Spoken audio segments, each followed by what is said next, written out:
This is my world famous recipe for sweet and sassy chicken lollipops. They're sweet, they got a little heat, and they got a whole lot of sass. Delicious goodness, fancied up chicken legs, all good. So I'm gonna start by trimming up my chicken legs. First thing you wanna do is you wanna cut off the end of your chicken. There's a naturally occurring tendon at the very end. It's got some gristle attached to it. You wanna slice cleanly straight down. I like to come around to the other end as well. Same thing. Another flat end, and then your leg will stand up. You wanna make sure your cutting board doesn't move, and you wanna make sure that you have nice dry hands holding that knife. Okay, so here's a little bit complicated part. So you're gonna come down about an inch on your leg, and you're gonna actually just turn the leg and run your knife all the way around, so you cut through all of that meat. The reason is that that meat is very, very thin at that point, but it contains a ton of tendons that don't taste tasty, and they don't look pretty either, okay? If you're not comfortable doing this with a knife, grab a pair of scissors, kitchen scissors. Just cut all the way around. So you got your bone in the middle, you got one end, and then you got your meaty part. All this meat, just pull it over the end and tuck any of these tendons in that you can. By the time you're done, say a dozen of these or a couple pounds of these, you're gonna end up with a lot of these little bits of meat and everything else. Don't throw that out.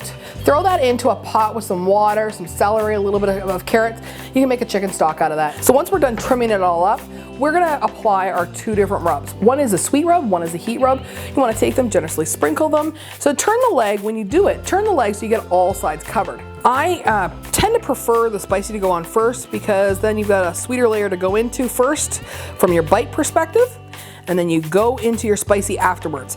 One of the things you need to be very aware of when you are doing chicken is any cross-contamination issues. Pour out an amount you need, or that you think you need, and use that. Discard anything left over. I'm gonna use my wood-fired pellet grill today to make these chicken lollipops. I could do them on a gas grill, it's not a problem, but you know what? This is easy when it's in the middle of winter and I don't have to watch the flames. If you're gonna do these directly, you need to do them on medium-high heat. If you're gonna do them indirect, 275 to 300. All right, so I'm gonna mix up my sweet barbecue sauce with my Sriracha sauce.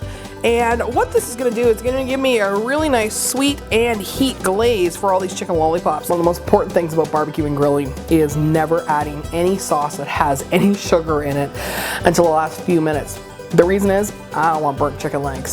So these guys have been on for about, I don't know, probably a good 40-45 minutes right now. The most important thing is, when it comes to chicken, get a digital thermometer. Make sure these chicken legs are over 165 degrees internal temperature. They're done. Pretty much, I can take them off and eat them right now. But I want to make them better. So we're gonna go get that glaze, and look at that. No brush needed. Put them back on the grill. And the reason we're doing them back on the grill is we want that sauce to set on there a little bit. Mahogany, it's a gorgeous color on chicken.